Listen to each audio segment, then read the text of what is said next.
Welcome, everybody, to the Edu20 After Hours podcast. The sizzling, spicy side of education. Exactly, Really or at least about who we are and how we ended up in the roles that how we ended up in the roles that we're in, and it's been an interesting, wild journey. Shannon, we've had lots of interaction and lots of questions for you. Okay. And so today's episode is going to be all things Shannon. Oh, fun. Yes, because you had some shocking tales, as one does, besides the toilet seat eating your leg. That's if Right, you haven't right. watched that episode, you're going to want to go check that out, okay? There were a lot of questions involving your backstory. And Okay. so today we're going to dive into that because inquiring minds have questions. Okay. And so I think I'd like to start off with, first of all, can we talk about your first marriage? We're getting real personal. Okay, yes. So, yes. I figured there'd be a few questions. Absolutely. The bigger question I'm saving for the end, but tell us about your first, you revealed to us at one point that you had somehow accidentally became part of a cult, Okay. a very strong religious organization, maybe. I don't know how you would word that. Right. But for safety purposes, we'll just word it as that. Right. But everyone wants to know about this first arranged marriage that you accidentally found yourself in. So do tell us the story behind that. I tend to call it more of an organized marriage. I think there are a lot of definitions out there about arranged marriage, and it wasn't like our parents signed contracts, like back in the olden days. Shannon was purchased for 4 cows. Not exactly. No, I mentioned a little bit that my family had gotten involved with this religious organization. They don't identify as a cult. However, many definitions of a cult do fit them. There's been a book written about it. And so I won't go into too many details about that, but For safety purposes. Yeah, in this organization, I ended up in an organized marriage in which, in this organization, dating was not typical. We were allowed to what they called walking out of friendship. And so we were courting. It was kind of courting. Yeah, it was weird and random. And you were never... So I was walking You it can't out. see she's dancing on the podcast.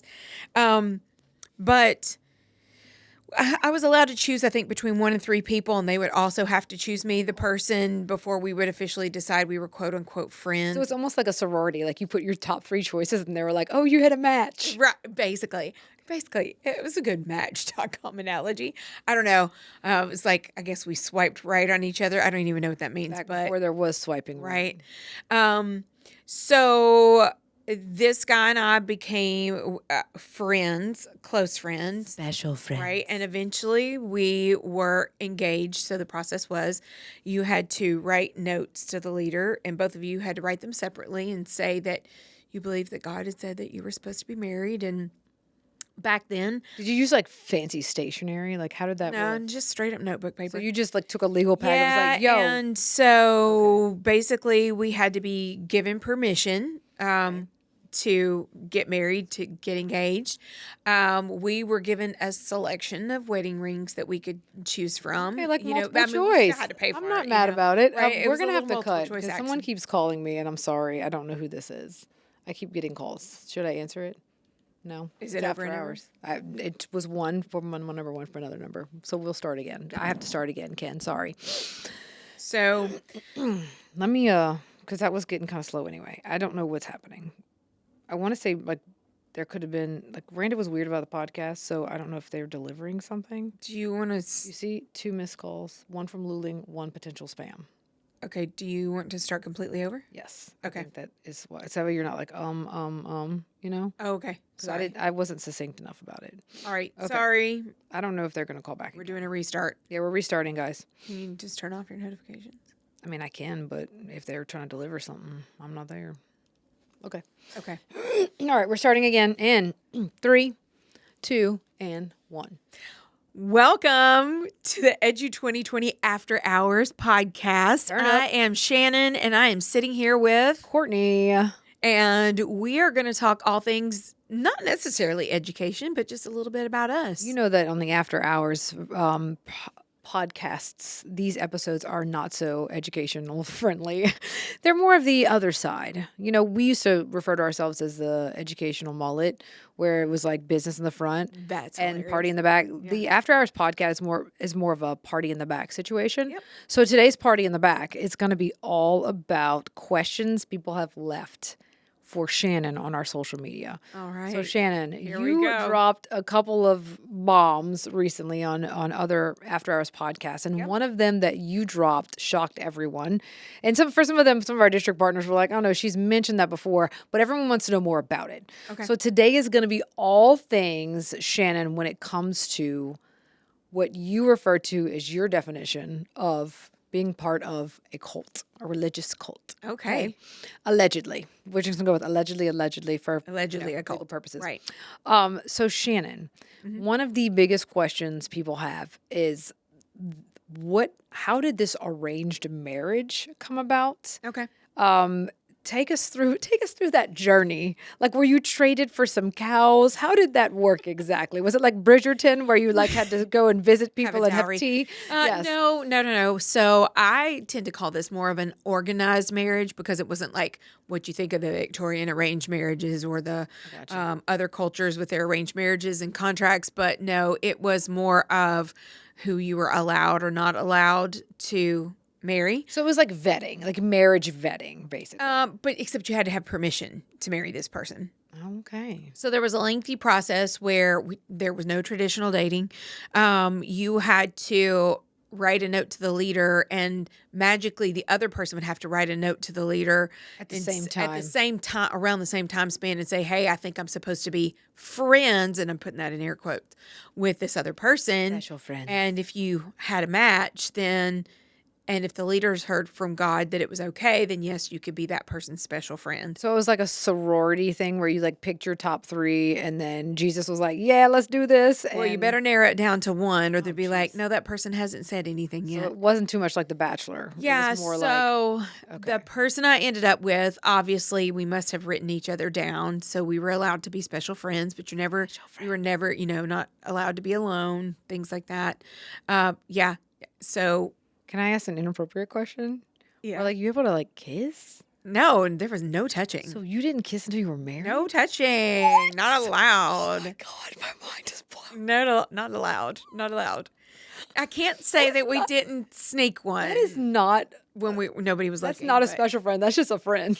Right. Dang. But so we didn't have certain conversations. Like and everything was very religiously controlled because we didn't have no access to TV, pop culture, news, radio, none of that.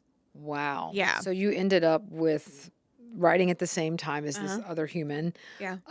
And you got the green light from the powers that be, either the grand power or the powers in the religious organization.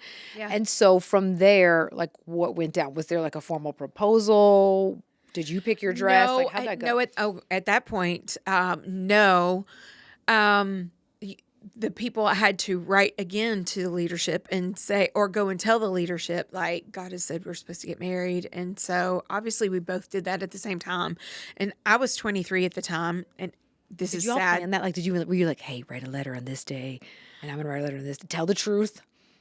I mean, kind of like You're in front of whispers and in secrets. The Lord and everyone who listens to this in podcast. Whispers and in secrets. I mean, it was kind of like, yeah. I mean, 'cause I really, of all the people that I was around, which was limited, like, we got along really well. We were friends.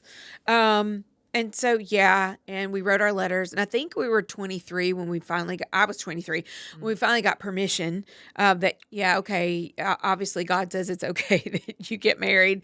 And from there, it was 3 years later. Ooh. 3 years because you didn't get a wedding until you were allowed to get a You had wedding. to like earn a wedding. I guess so. Did you have to like mop floors for a wedding? How did No, that work? I guess you just had to prove yourself. It was a long, Like y'all were legit. invested process. I gotcha. Yeah. Make sure that we were good and vested and good leaders, and we were trying to work our way through it. So it took you 3 years. Yeah. It took you 3 years to get married, but like, was that the engagement part? Like, Yeah, we were engaged for 3 years. So how did that go down? Like, was it like a personal engagement? Was it like in front of the leaders engagement? Was it let's announce you at church? They announced us at church, and So you didn't get like asked, No, will you no marry me? It was like, proposal. hey, y'all, they getting married. Whoop, whoop, turn up. Yes, we had 2 people write to us, and God said that yes, that they are supposed to be confirmed. married. And Yeah. so they were like, hey, guys. They announced it in church, and we were like, "What? Oh my gosh!" Surprise. Exactly. And What? yeah, and they brought us a selection of rings that we could choose to and would pay for. So I did get an engagement So ring. you did have to pay for the engagement ring. So it Yeah. wasn't like The Bachelor where like somebody donates it. No. And then I borrowed a wedding dress because I was very, very poor. So you did have some autonomy as far as like your dress went. Well, I had a selection I could borrow from people who had previously gotten married. Yeah. So I picked somebody else's wedding dress and Wild. yeah. And I did not pick out my bridesmaids dresses. I thought I would get to, and I had like 20 bridesmaids or like 18 bridesmaids. Why so many? Were those like your personal friends? These weddings were like very public events, and it was like a show. It was very. Were they your actual friends or just people that were in the group with a you? couple, like my brother and his wife were in it. Oh, that's good. Yeah. But they weren't together at that time, right? No, but they were special friends at that time. So they had written Yeah. about Jesus. She's my sister-in-law now, and She's I great. love her. She's phenomenal. She's fabulous. And So they're they no stayed longer there together. either. Yeah, They stayed together, Yeah, but they're no they did. longer with the religious organization. Right. Obviously, you and your first husband are no longer together, but you had this elaborate wedding. It was like a very elaborate wedding. Can you tell me about So- like how obnoxious it was? Like besides the amount of humans, It was how long did it just- last? Like Probably like 2 or 3 hours, because like you have a whole praise and worship section, and then the prayer. Okay, maybe it was an hour and a half. Isn't that sad? I felt- don't even really remember, but it was like back in felt 2000. like 4 I hours. think it was 2001 when we got married. Okay. I think it was 2001. Pretty That's sure. Insane. Yeah. Isn't that crazy? That is crazy. So did you get to go on a honeymoon? Ew, no. Like you say that's ew? not allowed. Like I was being reactive. Like no. Okay. Like that. No, that It wasn't was just, allowed. you got married in the church. Yeah, Yep. you're married. Let's continue life. Yes. So, okay. I need people at home to know this. So, did y'all have your own house after this? No. Okay, let's unpack that. No. So most people lived in communal housing. It was a way of accountability, but also you could buy very nice large houses, with multiple people. So, did you at least get to share a room with this person when you married? Yes. Okay. Yes. Did share a room with this person. So weird. So, how many other people shared this house with you? So this was an unusual circumstance. We ended up moving into one family's home. Like with And- kids? They had kids. Yeah. You and your new husband moved into a house with a Yeah, family that has yeah. kids. Yeah. Wow. It was wild. Yep. How many? and- How many people were there? There was a family of 4. They had two Oh, sons. So it's like, hey Yeah. guys, we're gonna meet God some has new said that people. y'all are supposed to, Oh. because it was all about ministry and and accountability for each other, and We're it gonna was. take in these newlyweds to live in our Yeah. house. But For how long? How does this work? so everybody was different. I know there's so many questions. Everybody was wild. different. I'm Everybody trying to was ask the different. right questions, y'all. So please, if you have any further questions, Yeah. please put them in the comments I mean, because I'm really some trying people here. lived together for years and years and years. With the entire families. Yes. If there was a new family who moved in, maybe they would need some ministers to come into their household, quote unquote, Oh. to support them. So it was ultimately about control. It was about control. Okay. So tell me this. Did you ever get your own house with this person that you married? Absolutely not. We can afford it because I was also working in the church's Christian school, and my pay was $450 a month. A month? A month. Hmm. What? Yeah. Oh my gosh, that's Yeah. insane. You But thought teachers got paid badly now. But we were living in this minister's house, so That also is a way to keep you there, it though. was because because so they're it not offset paying you the enough. rent. Yeah. Right. They're not paying you enough, and you have to That share was a my house, lodging. Right. so people could keep an eye on you. Right. But somehow, you're here now. Right. So that was the second biggest question. Was not just about the arranged marriage, but really, Right. how did you get out? right. Okay. Can we say this in public? Like, are you going to get? No, Okay. no. All right. So, how did you escape? I mean, this is my story. Oh, I know. I agree. And I mean, And they there's might been have a book written about this. Yeah, they might have a different yeah. side of their story. Everyone's got their own side of the story, as you Right. know. And they are a religious organization that does not identify as a cult, and they'll tell you they're not. And, they're free to believe how they believe. But how I got out. You shared a house with other people. So how did you escape without getting caught? So we moved around actually a couple of different houses, but in the final one that I was in, we planned an escape while my then husband. Yeah, we planned. So how did y'all decide to escape? Let's start there. Okay. So there's so many details Layers. to the story. No, we have so many episodes we can do on this. I could spend days talking about this, but we just started noticing inconsistencies in what was being preached versus what was being enacted by people. Yeah. And I think that if I have to go back and say that is the biggest turning point, one of the biggest turning points of my life, it's deciding to look clearly at what narratives are being told and you deciding for yourself what is truth and what are your values. And I decided these are not my values. Yeah. Like I don't believe in being hypocritical. I don't believe in, like my life felt like a lie. Yeah. And so he and I behind closed doors started talking about that. Ooh. And then my mom. Even with ears around? Well, I mean. You little rebel. Yeah, There's a reason why you went to alternative school. Yeah. Yeah, total rebel. But I started questioning. Yeah. And honestly, that's the way to go. You should. Always. You should always question. And so we started questioning. But we planned it one day while he was working in construction because most of us had to work in church-aligned or owned businesses. And he worked for a church-owned construction company at the time. And like I said, I was working off and on in the Christian school, but I think I had become rebellious enough that they removed me from the Christian school at that you were point. A bad influence on the children. And I said I was sick one day, and so I stayed home. Was it like a weekday or like a weekend? Weekday. So I had stayed home, and actually I think I was probably still supposed to be at the Christian school. It's all a blur. This was so many years ago. This was like 2003. So it's okay. Like 20 You're years giving ago. the viewers and listeners a And accurate so picture. he planned to work until lunch, and when he left for his lunch break, he came and got me, and I had our stuff packed. Okay, you were ready to go. Yeah, but somebody realized that he hadn't come back in enough time because we were pretty watched pretty closely. He hadn't come back in a certain amount of time, and we were still putting the stuff in the car when some of the leadership started knocking on the door asking where we were. Almost got caught. Yes. And so whoever was knocking on the door didn't own the house, so they weren't there. They couldn't get in. So we waited and watched out the windows till they left, and then we got in the car real quick and left. Nobody was home. Yeah, we acted like nobody was home. So maybe they thought we had already left. I don't know. Yeah. But we drove. I figured that they knew I would go home to my mom. My mom and dad had left the cult at that they had point. already escaped. Yeah, they had already left. And so we drove like 30 miles in the opposite direction, and my mom had booked us a hotel to stay in because I contacted her and said, I'm leaving, coming home. And so then we left the next morning and went all the way to Tennessee to where my family was. And so did they just disappear after that, or did they still? No. Because I know that they probably wanted to get you to come back. A lot of times my then husband's brother, his whole family was in the church.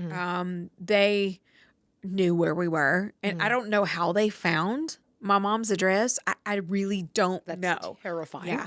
But he and his wife showed up, and of course they were very polite and kind, but my mom was kind of, in watchdog mode. And because it was very scary. It was very scary when you've lived your whole life believing certain things and you're changing your whole life and you're kind of questioning yourself. Yeah. But yeah, and finally we just convinced them, hey, not coming back. But we tried to do some damage control and say, like, we're not going to go out and badmouth you and talk bad about you. And we didn't. Yeah, because they go after people. Yeah. We won't mention the name of the place so they don't come after us, but they go after people. Well, I mean, even if they did, like, this is my story to tell, and these are the facts that I have. So, but that's how I escaped. And it all started with, questioning reality. When something doesn't feel right, question it. Well, and I don't know if anybody's ever watched the Netflix show Kimmy Schmidt. Have you ever seen that? Oh my gosh. It's about her escaping a cult. So look, one day we've got to do like, what was life like when you first got out? Because I know that when I ask, sometimes we're riding in the car places and I'll be like, Shannon, oh my gosh, check out this song. You remember this song? And she's like, no, that was my cult years. It's like a whole chunk of Yeah, time. I was there for like, I think it was between 10 and 12 years. Yeah, it's a whole chunk of time that's missing of pop culture from Shannon's like memory because she didn't have it. So we've got to do an episode where you like tell us what life was like because the whole story of Kimmy Schmidt is like when she gets reacclimated to the real world. And it's so wild. Very funny. So I want to hear your stories about that. Are hilariously funny. I know that you've learned so much from this experience because I don't believe that, you can't regret everything because it made you who you are. Oh, and so I'm super absolutely. thankful that you have a very, very my past. disturbing sense of humor, and that's because of one of these things Right. that happened to you. Otherwise, we wouldn't have the Shannon we all know and love today. But I liked what you said about, you always question everything. And then, you have to make the ultimate decision of, what you believe and what is right. And like that was hard. You did hard things. Thank you. I would have Some been of the hardest things I've ever been through. Right. But I mean, I think there's a lot of things people can take away from that. I've learned so much. Absolutely. From that And experience. I mean, we could talk more about those lessons, but people just had to know about the arranged marriage and the escape because everyone's like, how did she leave? Because you said like, oh, you used to be part of it. And everybody's always like, what? Because Shannon likes to drop that in our trainings. She'll be like, 2 truths and a lie. And then she'll tell like these wild stories and everybody's like, oh, that one's surely the lie. Nope, the cult one is a truth. So thank you for indulging us today and for answering the questions about. I've got many more stories to tell. Yeah, so we'll have We're to going save to talk those. a lot more about dragons that we have to slay. Okay. In our lives. Absolutely. We're going to go there. So thank you all for joining us for this episode of Edu20 podcast After Hours, where we zoned in on Shannon's experience of escaping a cult and enduring an arranged marriage or an assigned marriage. You're going to want to tune in to other episodes because I'm sure we'll be talking about other random things that have nothing to do with education. But thank you for joining us today, and we will see you next time.